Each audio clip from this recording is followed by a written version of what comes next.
नमस्कार दोस्तों, मैं उत्सव कुमार आप सभी का आपके अपने YouTube चैनल उत्सव मैथ्स में स्वागत करता हूं। आज की वीडियो में मैं फिर से आप सभी स्टूडेंट के लिए रेलवे के रिगार्डिंग कुछ महत्वपूर्ण प्रश्नों को लेकर आया हूं जो आपके लिए बेहद ही इंपॉर्टेंट है। ये सारे के सारे प्रश्न आरआरबी, एएलपी, एनटीपीसी अलग अलग टाइप के एग्जामिनेशन में पूछे गए।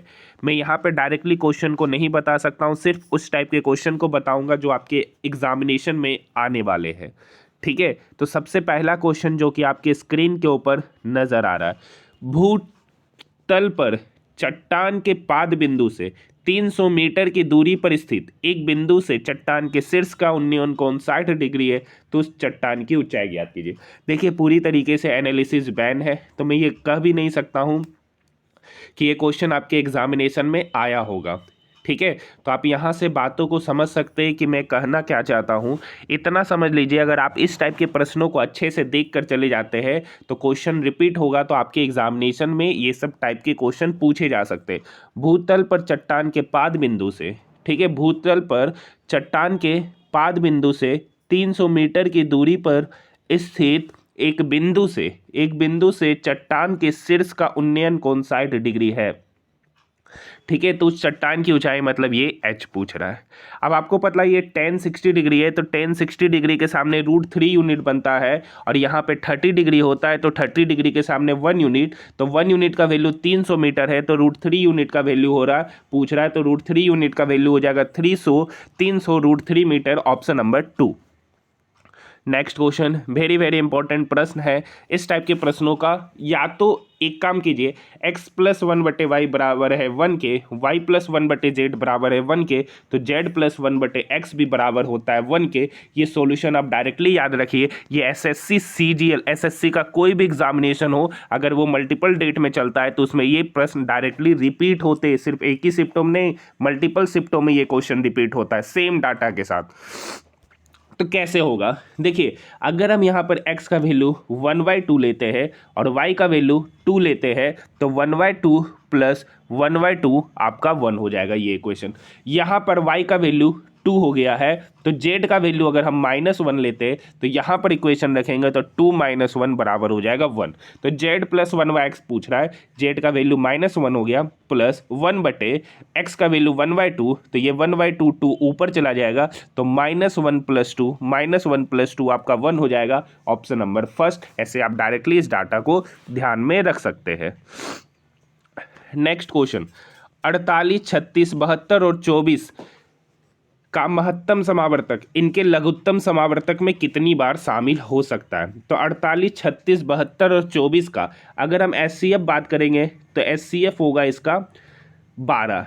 एलसीएम बात करेंगे तो एलसीएम मेरे अनुसार होगा 12 × 4, ठीक है, 12 × 3, 12 × 6, 12 × 2, तो 12 और 12, तो यहाँ पर एलसीएम होगा 12 × 12, ठीक है, क्योंकि ये 12 तो कॉमन है, और क्या कॉमन है, जो सबसे अधिक है 4 × 3, ठीक है, तो 12 × 12 एलसीएम हो जाएगा। तो पूछ रहा महत्तम समावर्तक इनके लघुत्तम समावर्तक में कितनी बार आ सकता है, तो कितने बार आ सकता है, एचसीएफ है 12, एलसीएम है 12 × 12 मतलब 144, तो 12 में क्या मल्टीप्लाई करेंगे कि 144 आएगा, तो 12 मल्टीप्लाई करेंगे, यानी एचसीएफ जो है ना एलसीएम में 12 बार आ सकता है, ऑप्शन नंबर फर्स्ट ही इसका सही उत्तर हो जाएगा। नेक्स्ट क्वेश्चन, देखिए, उस अधिकतम आकार के वर्ग का क्षेत्रफल ज्ञात कीजिए जो 44 सेंटीमीटर की परिधि वाले वृत्त के अंदर खींचा जा सकता है। देखिए, ये सारे के सारे जो प्रश्न आप देख रहे हैं ना, वो रेलवे के प्रीवियस ईयर्स प्रश्न है, तो ये समझ लीजिए बहुत ही इंपॉर्टेंट प्रश्न है। उसी के माध्यम से मैं आपको बता रहा हूँ कि किस टाइप के प्रश्न आपके एग्जामिनेशन में आ सकते हैं। उस अधिकतम आकार के वर्ग का क्षेत्रफल निकालिए, ठीक है, जो 44 सेंटीमीटर की परिधि वाले वृत्त के अंदर खींचा जा सकता है। यानी वृत्त की परिधि दे रखा है 44 सेंटीमीटर, वृत्त की परिधि होता है 2πr, पाई का वैल्यू 22/7 × r, इसी का वैल्यू है 44, तो 22 दूनी 44 से 44 कट जाएगा, तो यहाँ से r पता चल गया 7 सेंटीमीटर। अच्छा देखिए, ये जो वर्ग का विकर्ण होगा ना, वही उस वृत्त का डायमीटर होगा, यानी रेडियस 7 है तो डायमीटर कितना होगा 14 सेंटीमीटर, यानी ये डायमीटर पता चल गया 14 सेंटीमीटर। और यही डायमीटर इस वर्ग का विकर्ण है, और वर्ग का जो विकर्ण होता है ना वो √2 इंटू साइड होता है, यानी √2 इंटू साइड का वैल्यू दे रखा है 14, तो यहाँ से साइड पता चल जाएगा 7√2, साइड पता चल गया 7√2 सेंटीमीटर। पूछ रहा है अधिकतम आकार के वर्ग का क्षेत्रफल, तो वर्ग का क्षेत्रफल होता है साइड स्क्वायर, यानी 7√2 का क्या करेंगे स्क्वायर, तो 7√2 का स्क्वायर करेंगे तो 7 का स्क्वायर हो जाएगा 49, √2 का स्क्वायर करेंगे तो 9, सॉरी √2 का स्क्वायर करेंगे तो 2, 49 गुना 2 मतलब 98 centimetre square, option number 4। Next question देखिए, वेरी वेरी इंपॉर्टेंट प्रश्न। एक आदमी को 1 रुपया में 32 संतरे बेचने पर 40% की हानि होती है, तो एक संतरा का एसपी कितना होगा, एक संतरा का एसपी, एक संतरा का एसपी हो गया 1/32 रुपया, ये बेचने पर, तो 40% का हानि हुआ, यानी इसको बेचा कितने में 60% पे, 60% पे बेचे तो एक संतरा का कीमत है 1/32 रुपया, तो ये 1% पे बेचेंगे तो क्या होगा बटे 60 गुना 100।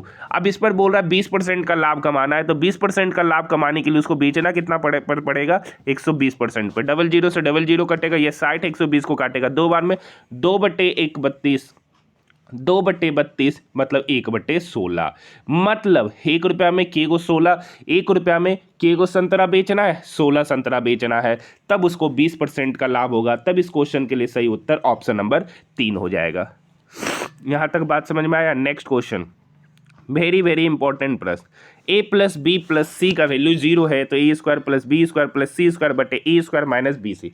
अगर हम इसे प्रोसेस से जाएंगे, ठीक है, तो ये थोड़ा सा लेंदी होगा, मैं ज़्यादा लेंदी की बात नहीं कर रहा हूँ, थोड़ा सा लेंदी होगा, लेकिन हम इसे हिट एंड ट्रायल से जाते हैं, तो यहाँ पर अगर हम a का वैल्यू 1 ले लेते हैं और b का वैल्यू -1 लेते हैं और c का वैल्यू 0 लेते हैं, तो ये इक्वेशन को सेटिस्फाई कर रहा है, तब यहाँ पर वैल्यू पुट करेंगे तो 1 का स्क्वायर 1 प्लस -1 का स्क्वायर तो +1 हो जाएगा, प्लस c 0 है तो 0 का स्क्वायर 0 बटे a स्क्वायर आपका 1 होगा माइनस बी सी, तो माइनस बी सी तो b -1 इंटू 0, तो यहाँ पर आपका 0 ही हो जाएगा, तो ऊपर हो गया 1 + 1 2 और नीचे हो गया 1, तो 2/1 आपका आंसर हो जाएगा 2, जो कि आपका ऑप्शन नंबर फर्स्ट है, जो कि आपका ऑप्शन नंबर फर्स्ट है।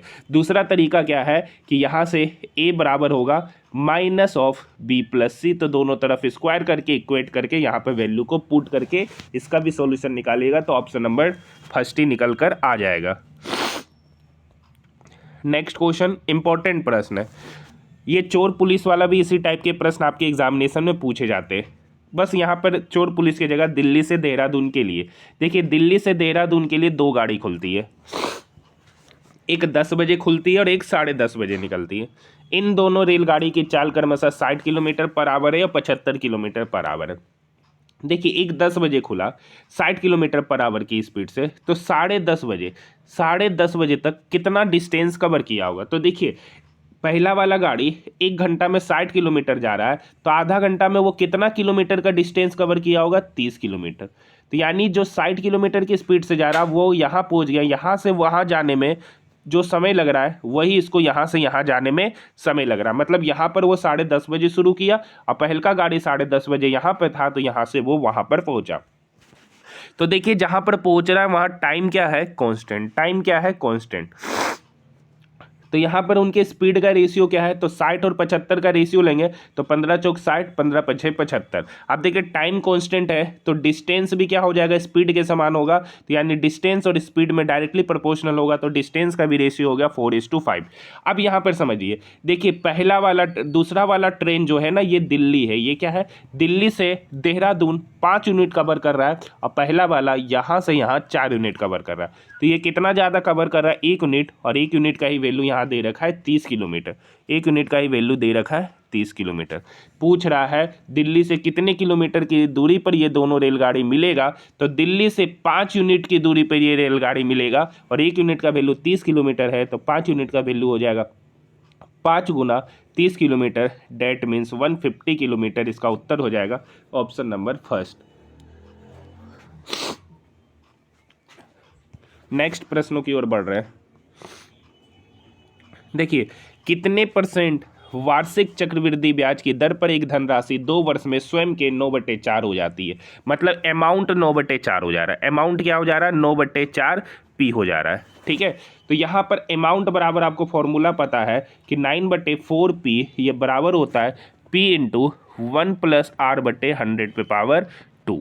तो यहाँ से P से P कटेगा, ये स्क्वायर है तो ये स्क्वायर इक्वल के इधर आके स्क्वायर रूट चढ़ेगा, तो 9/4 का स्क्वायर रूट होता है आपका 3/2। 3/2 बराबर हो गया 1 + R/100। तो यहाँ से R/100 पता चल जाएगा, ये +1 3/2 की तरफ माइनस होगा तो यहाँ पर हो जाएगा 1/2। तो R/100 बराबर 1/2, तो यहाँ से R पता चल जाएगा 50%, यानी रेट ऑफ इंटरेस्ट आपका 50% निकल कर आएगा। नेक्स्ट क्वेश्चन देखिए, एक चतुर्भुज के कोणों का अनुपात 1:2:3:4 है। तो चतुर्भुज के सबसे बड़े कोण का मान याद किया। आपको पता है चतुर्भुज के चारों कोणों का सम 360 होता है। यहाँ पर सम है 4 3 7, 7 2 9 और 1 10, यानी 10 यूनिट का वैल्यू दे दिया है 360। तो यहाँ से 1 यूनिट का वैल्यू पता चल गया 36। पूछ रहा है सबसे बड़ा कोण आपका 4 यूनिट है, 1 यूनिट का वैल्यू 36, तो 4 यूनिट का वैल्यू कितना होगा? 36 × 4, 36 × 4 डेट मीन्स 144 डिग्री। 144 डिग्री मतलब option number first. Next question, ये भी इंपॉर्टेंट प्रश्न है। √5 + √3/√5 - √3। कुछ नहीं करेंगे, रेशनलाइजेशन करेंगे। तो रेशनलाइजेशन करेंगे तो ऊपर नीचे आपको पता है नीचे वाला जो रहता है उसके अपोजिट साइड से ऊपर नीचे मल्टीप्लाई करते हैं, यानी √5 + √3/√5 + √3 से मल्टीप्लाई करेंगे तो ऊपर हो जाएगा आपका √5 + √3 का होल स्क्वायर, और नीचे होगा a + b × a - b, a² - b², मतलब √5 का स्क्वायर माइनस √3 का स्क्वायर। तो ऊपर हो गया a + b का होल स्क्वायर, मतलब a² √5 का स्क्वायर 5 + b² मतलब √3 का स्क्वायर 3 प्लस 2ab यानी 2 × √15, और नीचे होगा √5 का स्क्वायर 5 माइनस √3 का स्क्वायर 3, तो 5 - 3 मतलब 2। तो फाइनली हो गया 8 + 2 √15/2। दो कॉमन ले लेंगे तो 2 कट जाएगा तो बचेगा 4 + √15। पूछ रहा है a का मान, तो यहाँ पर a क्या हो जाएगा 4 और b हो जाएगा आपका 1। पूछ रहा है a का मान, तो आपका ऑप्शन नंबर 4। नेक्स्ट क्वेश्चन देखिए, रोशनी और मीरा की वर्तमान आयु का औसत 28 वर्ष है। तो रोशनी और मीरा की आयु का सम कितना होगा? उसकी आयु का सम होगा 28 × 2 मतलब 56 वर्ष। यदि मीरा रोशनी से 6 वर्ष बड़ी है, मीरा जो है ना रोशनी से 6 वर्ष बड़ी है, तो मान लेते हैं कि रोशनी की आयु x है तो मीरा की आयु होगा x + 6। अब इसी दोनों का सम 56 वर्ष है, यानी 2x + 6 का वैल्यू 56 वर्ष है। ठीक है, तो यहाँ से 2x बराबर हो जाएगा 50 वर्ष। तो 2x बराबर 50 वर्ष, तो यहाँ से x पता चल गया 25 वर्ष। पूछ रहा है रोशनी की आयु, तो रोशनी की आयु को ही हम x माने और x का वैल्यू 25 निकल के आ गया। इसका सही उत्तर ऑप्शन नंबर 4 हो जाएगा। तो ये सारे के सारे जो प्रश्न आपने देखा, ये सारे रेलवे में पूछे गए प्रश्न हैं जो आपके लिए काफ़ी इंपॉर्टेंट है।